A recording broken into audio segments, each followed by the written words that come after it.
जय श्री कृष्णा प्रेमी भक्तों, प्यारे भक्तों, गीता में कृष्ण भगवान ने कहा है कि जो भी मनुष्य मेरे इस गुप्त रहस्य को जान लेगा उसे मेरे दर्शन अवश्य ही होंगे, यानी कि वो मुझे ही प्राप्त होगा।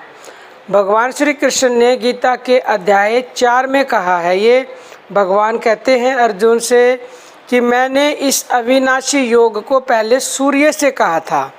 सूर्य ने अपने पुत्र वैवस्वत मनु से कहा और मनु ने अपने पुत्र राजा इक्ष्वाकु से कहा। हे परंतप अर्जुन, इस प्रकार परंपरा से प्राप्त इस योग को राज ऋषियों ने जाना, किंतु उसके बाद वह योग बहुत काल से इस पृथ्वी लोक में लुप्त प्राय हो गया। तू मेरा भक्त और प्रिय सखा है, इसलिए वही यह पुरातन योग आज मैंने तुझको कहा है, क्योंकि यह बड़ा ही उत्तम रहस्य है, अर्थात गुप्त रखने योग्य विषय है।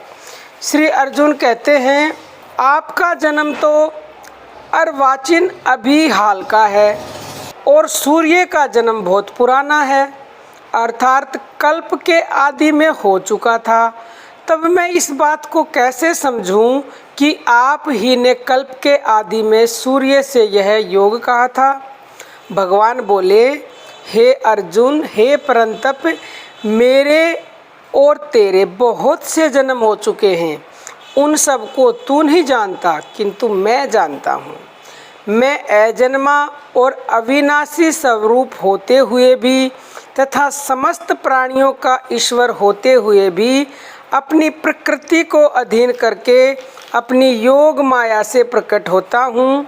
हे भारत, जब जब धर्म की हानि और अधर्म की वृद्धि होती है तब तब ही मैं अपने रूप को रचता हूँ, अर्थात साकार रूप से लोगों के सम्मुख प्रकट होता हूँ। साधु पुरुषों का उद्धार करने के लिए, पाप कर्म करने वालों का विनाश करने के लिए और धर्म की अच्छी तरह से स्थापना करने के लिए मैं युग युग में प्रकट हुआ करता हूँ। हे अर्जुन, मेरे जन्म और कर्म दिव्य अर्थात निर्मल और अलौकिक हैं। इस प्रकार जो मनुष्य तत्व से जान लेता है वह शरीर को त्याग कर फिर जन्म को प्राप्त नहीं होता, किंतु मुझे ही प्राप्त होता है। तो प्यारे भक्तों, इस गुप्त रहस्य को आप जानें, समझें कि भगवान के जन्म और कर्म दिव्य हैं, अलौकिक हैं, तो आपको भगवान की प्राप्ति निसंदेह होगी। आज के लिए इतना ही। जय श्री कृष्णा प्यारे भक्तों।